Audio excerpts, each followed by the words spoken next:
hanya Engkau, dan hanya Engkau. Dimulai dari, oleh, kepada, dan bagi Engkau saja Bapa. Dan biarkan Roh-Mu bertahta atas kami. Engkau berbicara semuanya. Tidak ada lagi hal yang tersembunyi. Sehingga semua dibukakan lebar atas kami. Terang benderang. Sebab terang itu menerangi dimanapun ada kegelapan Tuhan. Terima kasih Bapa, kami ucap syukur. Utarakan isi hatimu. Ini tubuhmu, ini bait-Mu. Biarkan Roh-Mu bertahta untuk semuanya. Damai sejahtera dan sukacita-Mu mengalir atas setiap kami semua. Sehingga tidak ada lagi selubung yang menutupi kebenaran-Mu. Selubung itu dibuka lebar. Dan kami mengerti kerajaan Allah yang memerintah itu penuh atas setiap hidup kami. Terpujilah nama-Mu. Singkapkan semuanya. Demi nama Yesus kami berdoa. Amin. Shalom, thank you tim. Shalom saudara. Selamat tahun baru sebelumnya. Saya minta slide pertama langsung. Karena ibadahnya ini kita agak persingkat saudara. 11.15 kita harus selesai. Tahun ini adalah reproduction, jadi pastikan kita mengerti yang bisa melahirkan, yang bisa bereproduksi itu adalah orang yang dewasa. Amin. Jadi kalau orang yang belum nikah mau melahirkan itu berarti anak berzinahan. Jadi orang yang bisa berproduksi adalah orang yang dewasa. Kedewasaan ini yang menentukan kita menerima sebagai ahli waris atau enggak. Jadi bukan karena kita anak terus kita langsung, oh aku dapat ahli waris, aku klaim janji-janji Tuhan, enggak. Hanya orang yang akil balik, yang dewasa saja yang menerima dan berhak menerima ahli waris. Amin. Next. Jelas di sini beranak cuculah dan penuhilah bumi dan taklukkanlah itu, berkuasalah atas ikan-ikan laut dan burung-burung di udara, atas segala binatang yang merayap di bumi. Allah memberkati mereka. Artinya sudah saya jelaskan, hanya orang yang dewasa, orang yang sudah menikah secara sah, itu yang bereproduksi, yang bisa melahirkan secara sah. Amin. Next. Kita akan belajar dari percakapan Yesus dengan wanita Samaria. Kita akan belajar di sini, seluruh ayat ini kita akan belajar ada rahasia apa di balik Yohanes 4 ayat 5 sampai 31 ini kita akan lihat saudara. Jadi di sini ceritanya, saya nggak akan bacakan. Ceritanya Yesus sedang minta air kepada wanita Samaria. Jelas orang Yahudi tidak berhubungan dengan orang Samaria, apalagi wanita. Nah, kalau Yesus pada posisi dulu sebagai seorang Yahudi, seorang yang terhormat, mau bicara sama wanita, apalagi wanita Samaria, berarti dia sudah belajar untuk mengosongkan diri dia, betul enggak? Merendahkan dirinya, betul enggak? Bisa enggak Yesus bercakap-cakap sama wanita ini tanpa dia merendahkan dirinya? Bisa enggak? Enggak bisa sebenarnya. Tanpa dia merendahkan, dia berani mengosongkan diri, dia berani merendahkan dirinya, dia menyangkal dirinya sebagai orang Yahudi, orang yang terhormat. Enggak, aku harus ke bawah. Karena siapa terbesar dalam kerajaan Allah, dialah yang melayani, dialah yang paling di bawah. Jadi prinsipnya apa? Yesus tahu posisinya. Aku ini terbesar daripada kerajaan surga. Orang yang terbesar dalam kerajaan surga adalah orang yang melayani. Amin. Jelas saudara ya? Jadi jangan merasa kok, wah aku terbesar. Ayo layani. Itu kotor kecil dalam kerajaan surga. Dari sikap Yesus ini kita tahu. Dia menyangkal diri, dia mengosongkan diri. Makanya waktu dia mengosongkan, dia menyangkal diri, dia bisa menerima kelemahan, menerima kesalahan, memikul salib. Dia bisa, karena apa? Bukan kekuatan dia, karena dia bukan egonya lagi. Tapi apa? Dia mau mengosongkan diri dan menerima kelemahan itu. Tapi banyak orang tidak mau mengosongkan diri. Ki Handoko, nih aku memberi kamu ya. Nih aku memberi kamu. Dia tidak mengosongkan diri, nggak ada gunanya. Sama dengan orang kegiatan sosial. Sama aja dengan orang politik. Membagi-bagikan sembako. Untuk apa? Untuk kebaikan dia. Apa bedanya? Tidak ada bedanya. Ke gereja nih perpuluhanku, persembahanku. Tanpa mengosongkan diri. Apa bedanya sama orang politik yang membagikan sembako? Nggak ada bedanya. Karena apa? Tujuannya untuk aku. Tuh aku ngasih persembahan ini. Aku ngasih persembahan. Tapi tujuannya untuk aku. Bukan dimulai dengan mengosongkan diri. Nah ini yang terjadi sama Yesus. Jadi prinsip yang pertama dari percakapan yang pertama ini jelas. Di situ jelas Yesus sudah menjadi terbesar dalam kerajaan Allah dengan menjadi yang terkecil dengan melayani. Amin. Next. Jawab Yesus kepadanya di Yohanes 4 ayat 10-nya katakan, jawab Yesus kepadanya, jika kamu tahu tentang karunia Allah, dengan siapakah dia yang berkata kepadamu, berilah aku minum, niscaya kamu akan meminta kepadanya, dan ia akan memberikan kamu air hidup. Wow, keren. Jadi ini orang biasa ngambil air dari sumur yang terbatas, yang satu timba, airnya itu terbatas dari sumur. Tapi Yesus ngomong, kalau kamu ngerti kasih karunia ini, aku akan memberikan kau air hidup. Wow, ada air lebih daripada sumur. Amin. Ada sumber lebih daripada sumur yang dibangun, sumur Yakub. Dikatakan seperti ini, kata perempuan itu kepadanya, Tuhan, engkau tidak punya timba dan sumur, ini terbatas. Ini amat dalam, dari manakah engkau memperoleh air hidup itu? Adakah engkau lebih besar daripada bapa kami Yakub? Sumur, bapa itu artinya sumur. Bapa itu sumber. Jadi Yesus di sini sedang menawari ada sumber yang lain, ada bapa yang lain, ada sumur yang nggak terbatas. Adakah engkau lebih besar daripada bapa kami Yakub yang memberikan sumur ini pada kami yang telah minum sendiri dari dalamnya, ia serta anak-anaknya dan ternaknya. Timba bicara keterbatasan, sumur Yakub bicara mengenai perjanjian lama yang terbatas, yang perlu digali-gali, yang perlu diusahakan, yang perlu dikerjakan dengan perbuatan-perbuatannya untuk mendapatkan air. Tapi air hidup bicara mengenai kasih karunia. Next.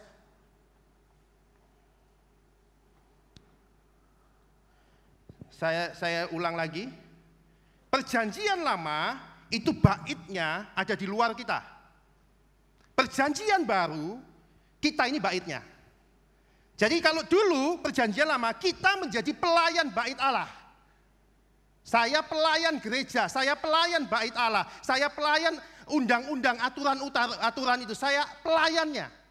Tapi dalam perjanjian baru, kita bukan melayani bait Allah, tapi kita melayani roh. Amin. Jadi beda banget.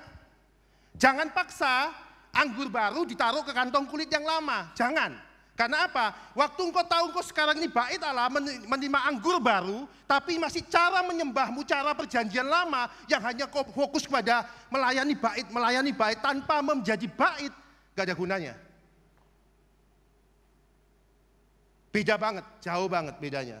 Engkau sedang melayani rohnya, bukan melayani pekerjaannya. Dan rohnya ini yang akan melayani pekerjaan-pekerjaannya. Rohnya inilah yang akan memakai tubuhmu untuk melayani pekerjaan-pekerjaannya. Kalau kemarin kita melayani pekerjaan Tuhan, tapi sekarang enggak. Roh dia, pribadi Kristus, kasih itu yang akan memakai tubuhmu, kendaraannya adalah tubuhmu untuk memanifestasikan pekerjaannya. Sehingga hidupmu bukan kau lagi yang hidup, tapi Kristus yang hidup. Orang lihat kamu, lihat Kristus. Amin. Jelas saudara ya? Coba buka tadi. Loh, belum. Yang mana tadi? Oh ya ini. Setelah ini? Oke. Barang siapa minum air ini, ia tidak haus lagi. Tetapi barang siapa minum barang siapa minum air ini, ia akan haus lagi. Tetapi barang siapa minum air ini, yang kuberikan padanya, ia tidak haus untuk selama-lamanya. Sebab air yang kuberikan kepadanya akan menjadi mata air dalam dirinya yang terus-menerus memancar sampai kepada kehidupan yang kekal. Bayangin saudara, kalau kemarin kau lihat sumur Yakub, baitnya itu di luar kamu, tapi ini rohnya, mata airnya ada di dalam kamu, yang akan mengajar, memberi pengertian, memberi semuanya kepenuhannya dalam kehidupanmu. Sumur Yakub ada kemuliaannya, tapi ada satu kemuliaan, yaitu pelayanan roh yang lebih mulia kemuliaannya, yang lebih dahsyat kemuliaannya. Beda cara pelayanannya, tapi kalau kemarin itu perbuatannya, kalau ini kita mematikan daging kita supaya rohnya yang bekerja. Kata perempuan ini kepadanya, Tuhan berikan aku air, itu supaya aku tidak haus. Dan tidak haus datang lagi ke menimba air ini. Jadi kejarlah mata air yang ada dalam dirimu. Next. Kita akan tahu di sini.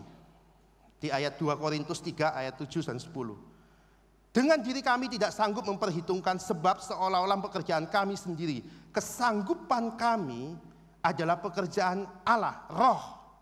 Ialah yang membuat kami sanggup menjadi pelayan-pelayan suatu perjanjian baru yang tidak tertulis, tidak terdiri dari hukum yang tertulis, tapi dari roh. Sebab hukum yang tertulis mematikan, tapi roh menghidupkan. Jadi pelayanan yang memimpin kepada roh ini yang ada dalam dirimu untuk kamu bisa hidup dipimpin roh, bukan dipimpin oleh perjanjian lama, tapi dipimpin oleh pribadi Kristus, perjanjian baru itu yang membuat kamu hidup roh ini. Next, buka yang tadi, enggak yang tadi aja, oke. Pelayanan yang memimpin kepada kematian terukir dengan huruf dalam loh batu. Namun demikian kemuliaan Allah menyertai waktu ia diberikan. Sekalipun demikian pudar juga cahaya kemuliaan, pudar cahaya muka Musa begitu cemerlang, sehingga mata orang Israel tidak tahan menatapnya. Tapi pelayanan yang datang dengan kemuliaan yang demikian. Jika pelayanan itu datang dengan kemuliaan yang demikian, betapa lebih besarnya lagi kemuliaan yang menyertai pelayanan roh. Yang di sini pelayanan yang menyertai pelayanan roh ini maksudnya pelayanan yang kau mau menjadi baitnya. Jelas saudara ya? Kau menjadi baitnya. Itu lebih mulia, lebih dahsyat daripada pelayanan yang ngikutin aturan-aturan, tapi bait, kita menjadi bait ini akan menggenapi semua yang tertulis. Karena yang tertulis itu itu adalah hukum yang memang contoh deh saudara. Bisa enggak Tuhan memberkati petani yang enggak nabur di ladangnya? Bisa enggak? Bisa enggak? Bisa enggak Tuhan memberkati petani yang enggak nabur di ladangnya? Bisa enggak? Hah? Enggak bisa. Jadi kalau nabur kamu pasti nuai. Itu hukum. Dan itu pasti bekerja. Jadi jangan gini, aku nyalipin diri, aku nyangkal diri, tapi nggak mau nabur. Nggak mungkin, karena itu hukum tetap harus jalan. Amin. Pokoknya aku Tuhan, aku lemah lembut rendah hati, aku ampuni dia. Tapi engkau nggak mau melepaskan, ngampuni, atau kau nggak mau nabur, nggak mungkin, karena itu hukum. Dan itu hanya bisa bekerja dengan dengan luar biasa waktu engkau melakukannya di dalam Kristus itu jauh lebih luar biasa. Tapi kalau tanpa di luar Kristus tetap berlaku, tapi di dalam Kristus itu jauh lebih dahsyat gitu loh maksudnya. Amin. Next.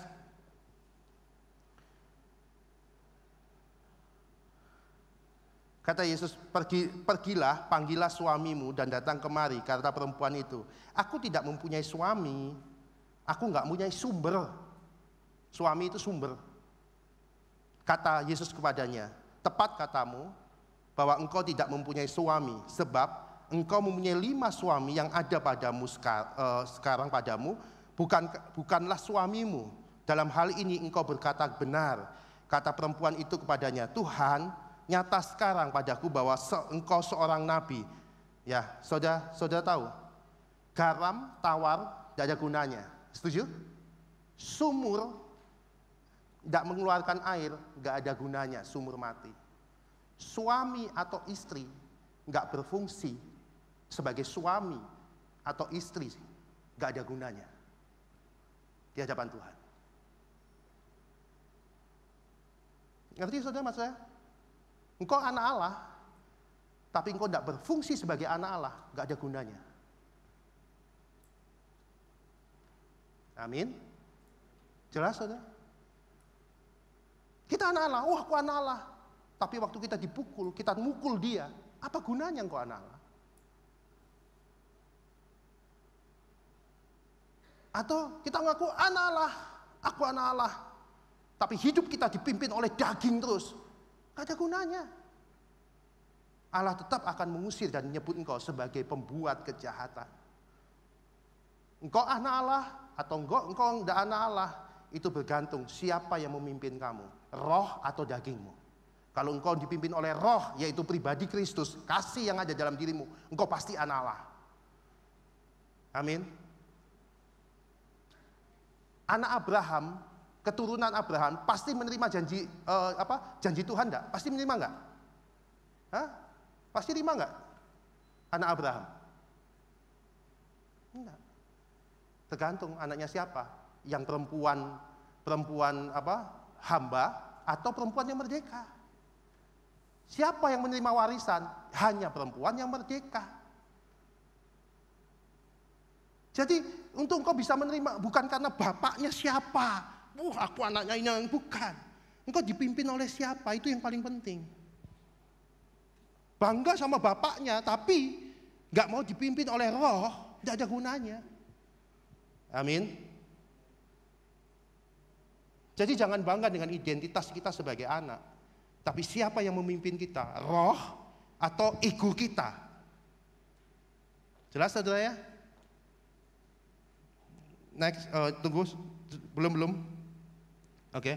Nenek moyang kami menyembah di gunung ini, tapi kamu katakan Yerusalemlah tempat menyembah. Jadi wanita ini penyembahannya masih dibatasi karena tempat, karena gereja, karena aturan ini, undang-undang ini, masih banyak aturan. Next. Di sini dikatakan, percayalah padaku, hai perempuan, saatnya akan tiba bahwa kamu akan menyembah Bapa bukan di gunung ini, bukan dengan di Yerusalem. Allah menghendaki penyembah-penyembah dalam roh dan kebenaran. Jadi Bapa bukan menghendaki ritual, tapi Bapa menghendaki roh, kehidupan, kebenaran Kristus, kehidupan Kristus. Kehidupan Kristus itu apa? Kayak Yesus tadi itu, dia Allah, dia mau merendahkan dirinya, ngomong sama musuhnya, ngomong sama siapa? Wanita Samaria. Lah kita gimana? Ada musuh kita, enggak, najis itu lain itu. Itu kaum yang lain, kaum yang enggak diselamatkan, enggak usah. Nah, bisa, ngosongkan diri. Dia yang nipu aku, aku enggak mau, ngosongkan diri. Allah mau menyembah, kita mau menyembah Allah dengan apa? Dengan Kristus, dengan kehidupan Kristus. Yang apa? Mengosongkan diri, menyangkal diri, merendahkan diri. Dan mekul salib, menerima kelemahan orang lain tanpa mempercakapkan. Ada orang lain kesalahan, kamu salah, kamu dosa, kamu itu, kamu ngomongin di Facebook, ngomongin ke si A, menghakimi si B. Balok di mata kita nggak dilihat. Tuhan tidak mau disembah dengan ritualnya. Dia mau disembah dengan apa? Mengosongkan diri, menerima kelemahannya. Pak Ginting punya masalah. Udahlah Pak Ginting, tidak usah masalah. Ayo tutupin. Tidak usah dihakimi, tidak usah disalahkan, tidak usah dia lagi selingkuh ini. Dia selingkuhnya gini. Itu hamba Tuhan selingkuh itu. Aduh. Ayo tutupin. Apa bedanya kita ngomong, aku anak Tuhan, hidup di dalam Tuhan. Tapi yang kita ngomong apa? Kita nggak mau menyangkal diri, kita nggak mau mikul salib, nggak ada gunanya. Amin. Jelas? Ini Yusuf. Coba saudari, Waktu Yusuf hidup, terus udah itu dibuang sama saudara-saudaranya. Hampir mati Yusuf, masuk penjara gara-gara saudaranya, masuk sumur gara-gara saudaranya, sampai di penjara pun semuanya gara-gara saudaranya. Tapi waktu saudaranya datang kepada dia, apa yang Yusuf lakukan? Dia mengosongkan dirinya. Dia tidak ingin, ini saudaraku yang kurang ajar dulu ya. Ini ya, awas loh. Enggak, dia ngosongkan dirinya. Terus apa dilakukan Yusuf? Dia mencium tangan saudaranya. Wih, itu saya gini, Tuhan ampuni aku. Inilah penyembahan yang kau kehendaki dalam hidupku. Penyembahan ini saudara, Yusuf itu mengosongkan diri dan menerima kelemahan daripada saudaranya sebagai tanggung jawabnya. Sampai semua saudaranya itu mendapatkan makanan dari Yusuf. Oh, ini loh penyembahan. Ini penyembahan roh dan kebenaran. Bagaimana dengan penyembahannya kita? Amin. Halo? Ini menyembah. Ini menyembah. Ini menyembah. Ini menyembah. Menyembah itu seperti ini. Yusuf ini menyembah. Yesus itu waktu dia datang kepada perempuan, itu menyembah, dia sedang menyembah. Menyembah itu bukan nyanyi-nyanyi haleluya, haleluya, sampai rumah haleluya, haleluya. Ini menyembah. Yesus itu menyembah berjalan. Seluruh hidup Yesus itu penyembahan. Dia selalu ngosongin diri. Dia selalu terima kelemahannya Petrus. Dia terima kelemahannya si A. Muridnya, kelemahannya ini, kelemahannya ini. Yang ngomong sembarangan kelemahannya. Dia terima itu semua. Itu penyembahan. Penyembahan Yesus tidak dibatasi oleh gunung dan Yerusalem. Itu penyembahan. Sehingga orang lihat Yesus, orang lihat kita, waktu kita hidup di dalam nyangkal diri dan mikul salib, orang lihat kita bukan kita lagi yang hidup, tapi Kristus yang hidup. Itu penyembahan. Amin. Haleluya. Ojo tegang-tegang, saya nggak marah. Amin. Next.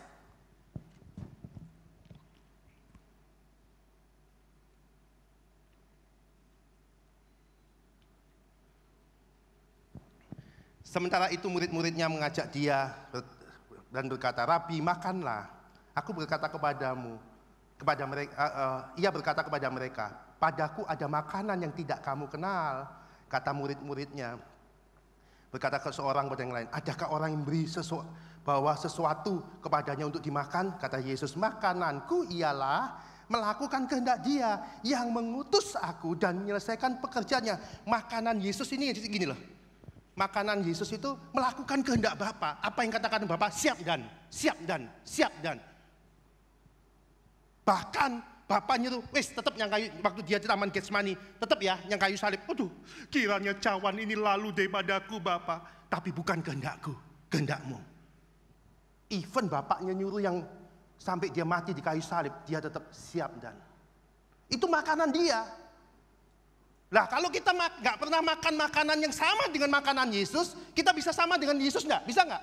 Nggak bisa. Kenapa engkau belajar untuk taat kepada otoritas, taat? Tujuannya bukan masalah, wih Bapak siapa, turuti. Bukan. Engkau sedang belajar makan makanan yang Yesus makan. Amin. Jadi bukan masalah, ini ayatnya, taat tunduk otoritas, tunduk. Bukan masalah itunya. Tapi engkau sedang belajar makanan yang sama dengan yang Yesus makan. Sehingga waktu engkau makan dengan makanan yang sama dengan Yesus makan, yaitu kehendak Bapa atau kehendak roh. Karena kehendak roh berlawanan sama kehendak daging. Itu membuat engkau akan berbuah Kristus. Amin. Dan untuk makan seperti makanannya Yesus, melakukan kehendak Bapa yang selalu bertentangan dengan kehendak daging kita, gak ada cara lain kecuali engkau belajar untuk menyangkal diri, ngosongkan keakuan kita itu, kosongkan. Amin. Terus menerima kelemahan orang lain sebagai tanggung jawab. Itu makanannya. Disitulah kita akan melihat Tuhan dalam hidup kita. Kalau mau lihat Tuhan yang luar biasa dalam hidupmu, cuma satu, makan seperti Yesus makan. Amin. Kalau mau makanannya makanan susu toh, aduh berkat, haleluya. Tuhan, gereja sana cerita berkat lagi, haleluya. Sana enak ceritanya berkat. Tapi nggak pernah engkau dewasa. Nggak bisa. Engkau tidak hanya makan susu, engkau bukan waktunya makan susu lagi. Engkau harus makan makanan keras.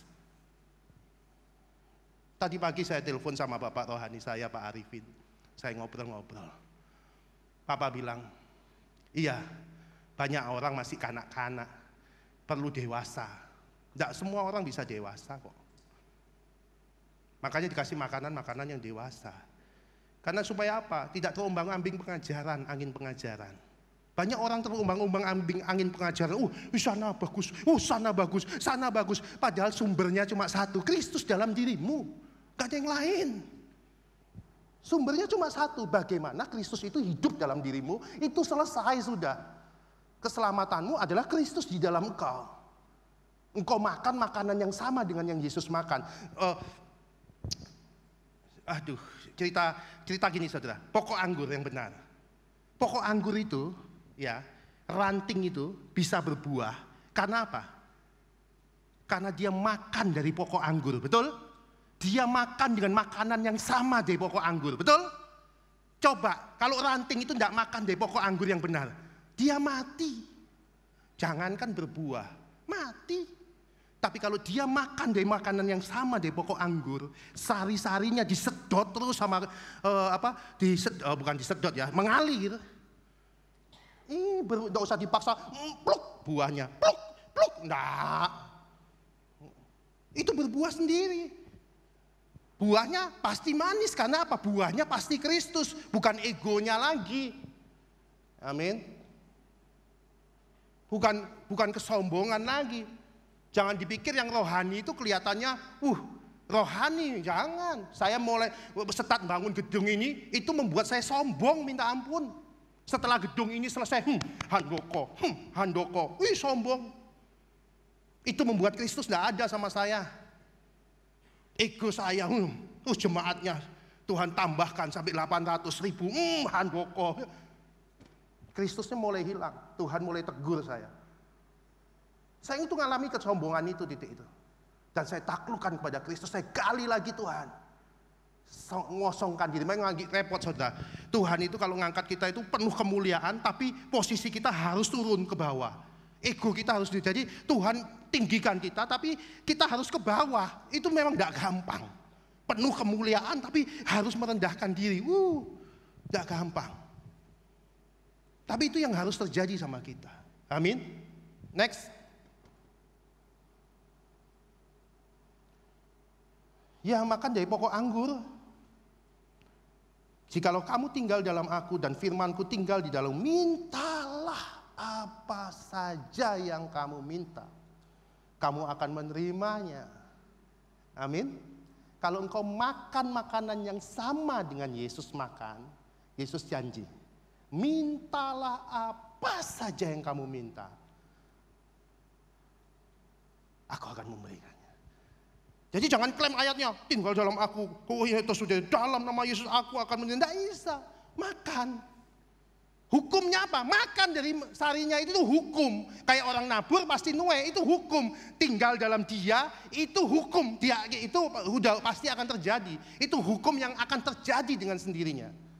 Amin. Jangan, tidak tinggal sama dia, klaim ayatnya. Enggak bisa. Enggak bisa. Amin. Jangan gini, pokoknya aku lemah lembut rendah hati dah Pak. Pokoknya aku ngampuni ngelepasin. Tapi kok prinsip-prinsip firman yang lain, yang hukum yang harus kau lakukan, yang menjadi batu dilempar pasti jatuh ke bawah, nabur pasti menuai, itu tidak kau lakukan. Ya nggak bisa dong. Nggak bisa. Kalau ada orang doa, ayo kita persembahan, kita doa, Tuhan berkati yang menabur juga berkati yang tidak menabur. Tuhan ini, enggak benar itu doa nih. Pasti gitu. Karena Tuhan tidak bisa memberkati orang yang enggak nabur. Amin. Next. Nah, di sini kita akan ngerti, carilah kerajaan Allah. Kerajaan Allah itu pemerintahan roh. Kalau engkau diperintah roh dengan mengosongkan diri dan memikul salib, pasti kebenarannya muncul. Betul? Saya tanya, carilah kerajaan Allah. Artinya gini, kamu hidup dalam pemerintahan roh dengan apa? Taklukkan pada pribadi Kristus dengan apa? Menyangkal diri dan memikul salib tadi. Maka dan kebenarannya pasti muncul. Betul? Buahnya pasti muncul. Jangan gini, aku ke gereja ikuti ketemu kerajaan Allah, tapi tidak tinggal dalam pokok. Ketemu pokoknya tapi tidak makan sari-sari pokok. Gak ada gunanya, gak akan buah. Banyak orang ketemu kerajaan Allah, ketemu pokok anggur, tapi gak mau makan. Ya kebenarannya gak muncul, gak sah. Gak ditambahkan semuanya. Jadi pastikan kau ketemu kerajaan Allah, pokok anggur itu, kau nempel dengan pokok itu, makan dari makan pokok itu, maka engkau akan menemukan kebenarannya, yaitu Kristus itu muncul dalam dirimu. Hidup adalah Kristus, mati adalah keuntungan. Amin. Haleluya. Cara prakteknya, Roma 11 ayat 36, harus dimulai dari, oleh, kepada, dan bagi Dia. Artinya apa? Semua harus dimulai dari roh pribadi Kristus dengan apa? Dengan terus menyangkal diri dan memikul salib. Itu harus dimulai dari itu, kepada itu, dari, oleh, kepada, dan bagi. Caranya gimana? Roma 12 ayat 1. Demi kemurahan Allah, aku nasihatkan kamu, persembahkan tubuhmu, egomu, untuk bisa dari, oleh, kepada. Maka itu harus mempersembahkan ego. Mengosongkan diri itu mempersembahkan ego kita. Makanya Tuhan itu kayak api yang menghanguskan. Itu Allah itu seperti api yang menghanguskan. Tidak menghanguskannya apa, saudara? Ditempeleng pipi kanan, kasihin pipi kiri. Diludahin tetap memberkati. Dihina tetap mengasihi. Suruh datang kepada musuhnya. Orang Samaria itu jelas-jelas ini tidak berhubungan, tapi dia mau mengosongkan diri. Cinta akan Tuhan menghanguskan aku, jelas. Kau mencintai rumah Tuhan, bait Allah ini pasti menghanguskan kamu. Egomu, harga dirimu, kedaginganmu itu kebakar. Sebab Allah seperti nyala api itu. Amin. Pasti firman-Nya itu koneksi sama semuanya, identitas Allah, semuanya terkoneksi. Mengenai cinta akan rumah Tuhan, mengenai Allah itu kayak api yang menghanguskan, pasti itu terkoneksi. Dan waktu kita mempersembahkan tubuh itu menjadi persembahan yang hidup, kudus, berkenan, itu menjadi ibadah sejati. Nah, waktu kita menaikkan ibadah yang sejati seperti itu, maka kita akan mengerti manakah kehendak Allah, manakah yang baik dan yang sempurna. Mana yang baik, berkenan, dan yang sempurna. Roma 12 ayat 2. Nah, itu memang harus perjalanan seorang penyembah. Harus Roma 11 ayat 36 dan Roma 12 ayat 1 dan 2. Itu perjalanan seorang penyembah roh dan kebenaran. Tanpa itu tidak mungkin. Next.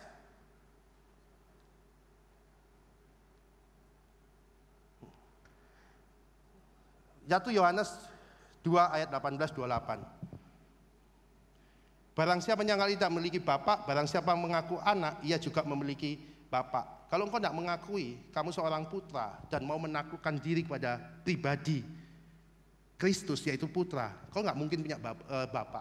Jangan ngaku-ngaku kamu berbapak kalau kamu nggak punya sikap seorang putra. Betul? Jangan pernah ngaku-ngaku engkau seorang anak Allah. Bapak di surga bapakku, tapi tanpa engkau mau menyangkal diri dan memikul salib, tanpa engkau punya sikap seorang putra yang melakukan kehendak Bapa. Makanan Yesus melakukan kehendak Bapa. Bagaimana engkau bisa ngaku kau putra, tapi engkau tidak pernah melakukan kehendak Bapamu, nentang kehendak Bapamu toh. Apa lo? Aku pengen pancen hebat. Apa lo? Aku paling hebat. Nah, mana bisa? Nggak bisa. Terus ngaku anak Allah, nggak bisa. Anak sopo? Kalau engkau anak Allah, makananmu melakukan kehendak Bapa. Tapi kalau selama ini bapak jasmanimu aja kau tentang terus, bapak rohanimu kau tentang terus, mana Kristusnya? Halo, amin? Amin? Nah, kalau sudah seperti itu, di dalam diri kamu ada pengurapan yang akan mengajar kamu. Sehingga kamu tidak perlu diajar orang lain, katanya di sini. Tak perlu kamu diajar orang lain, tetapi sebagaimana pengurapannya mengajar kamu. Roh itu akan mengajar kamu, menyingkapkan semua. Apa yang saya sampaikan ini semuanya bukan karena saya baca bukunya, bukan. Buku ini saya baca, buku ini no. Saya sampaikan daripada roh yang hidup dalam diri saya. Dan butuh sacrifice untuk ngerti ini semua. Maka sekarang anakku, tinggallah dalam Kristus. Dengan apa? Makan sari-sari yang sama. Melakukan kehendak Bapa. Itu adalah belajar melakukan kehendak Bapa yang bertentangan dengan kehendak daging kita. Itulah tinggal dalam Kristus. Next.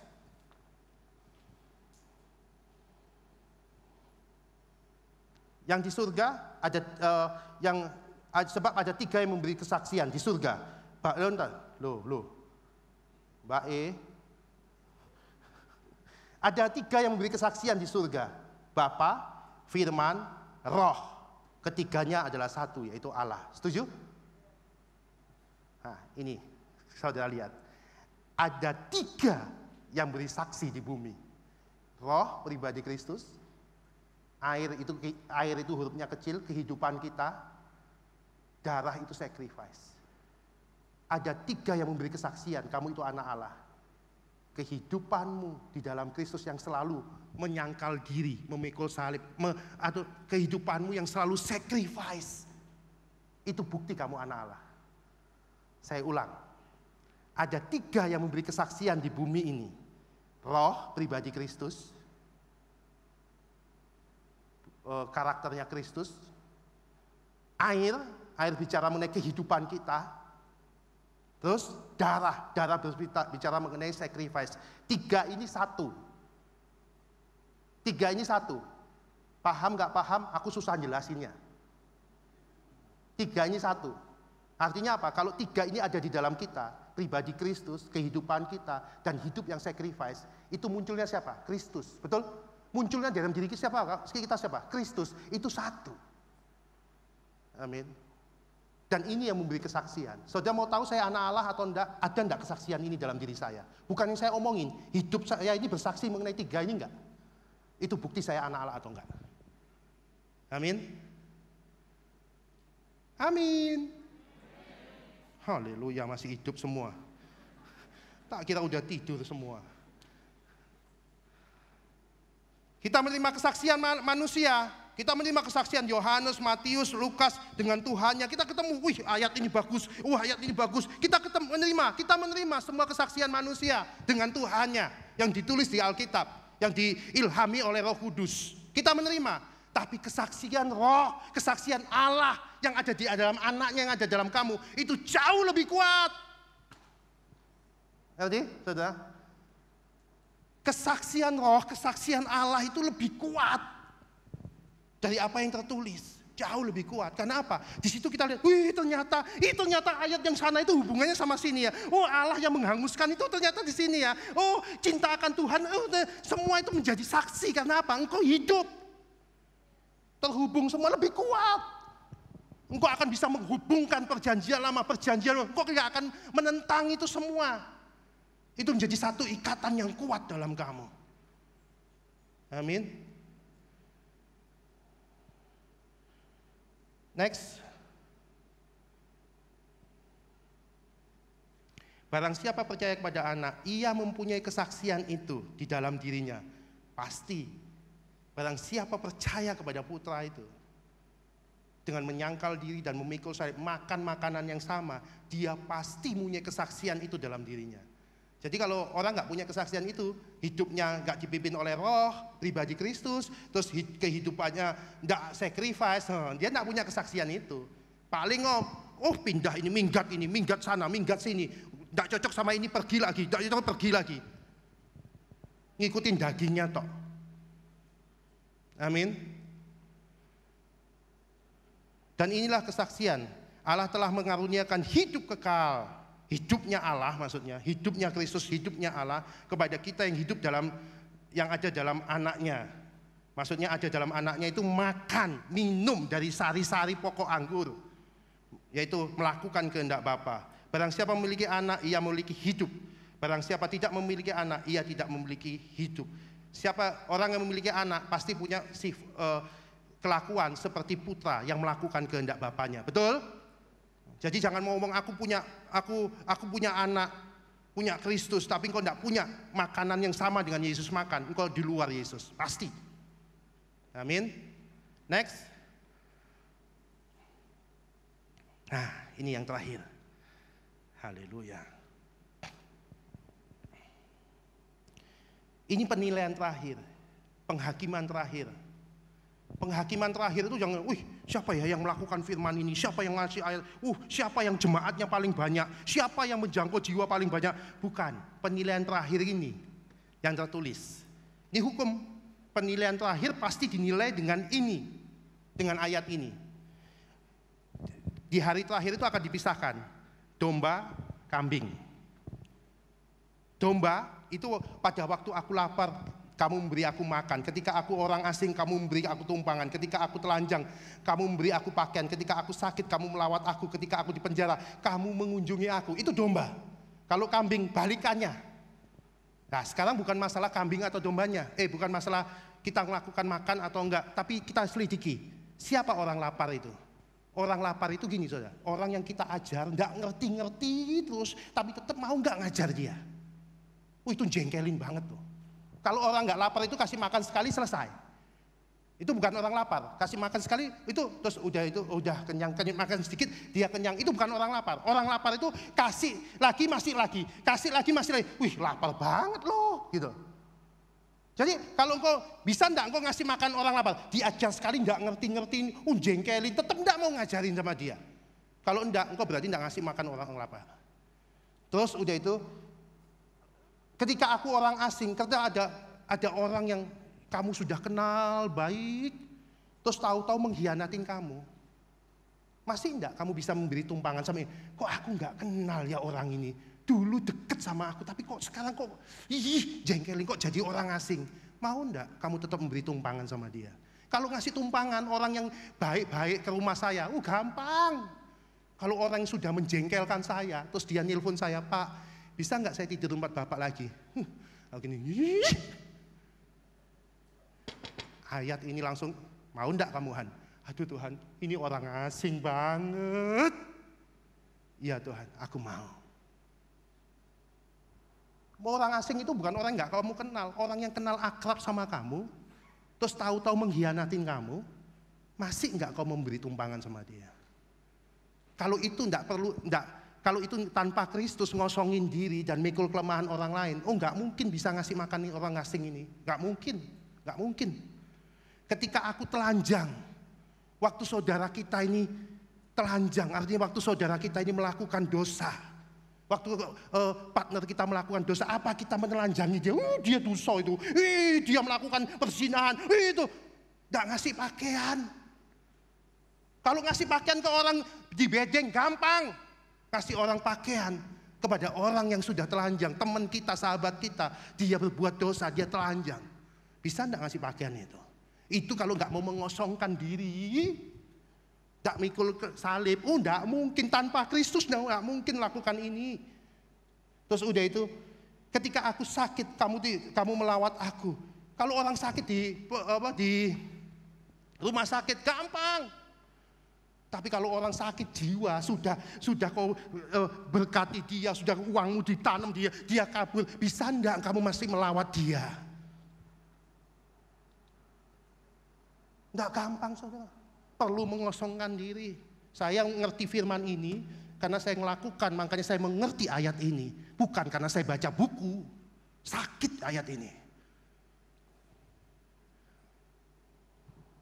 Ketika aku di penjara, kamu mengunjungi aku. Bisa enggak? Mengunjungi orang di penjara gampang. Tapi orang di penjara itu orang yang bersalah, yang sudah kau vonis bersalah. Ini salah nih orang nih, ini salah orang ini. Tapi kau bisa enggak tetap mengunjungi dia? Kalau tanpa Kristus mengosongkan diri dan menerima kelemahan dia, nggak mungkin bisa mengunjungi orang sakit kayak gini. Ini saudara, ini naluri domba yang bisa melakukannya. Tanpa naluri domba, engkau nggak mungkin bisa melakukan ini. Engkau bisa ngasih makan di bedeng dengan sombong? Bisa. Tanpa Kristus bisa ngasih makan orang lapar di bedeng, bisa. Ngasih orang yang baju pada orang telanjang yang tidak punya baju, gampang tanpa Kristus. Tapi yang model pakai Kristus yang tadi saya ceritakan, itu yang menjamin kamu kau ada di sebelah kanan Bapa, yang masuk kepada kemuliaan Bapa. Amin. Haleluya. Amin. Selesai. Bangkit berdiri saudara. Saya mau berdoa sebelum Bu Meli tutup dengan doa persembahan. Oh, thank you Lord, thank you Lord, thank you Lord, thank you Lord, thank you Lord. Oh, siapa papa shikiti pikiti pikiti. Saudara pakai bahasamu, bahasa rohmu. Syadalah. Biarkan pengertian firman itu meredam dalam hidup. Bukan hanya menjadi pengetahuanmu. Ingat penilaian terakhir itu. Ingat penilaian terakhir itu. Tanpa Kristus ada dalam dirimu, engkau nggak mungkin bisa lakukan itu. Ingat penilaian terakhir, ingat penghakiman terakhir itu.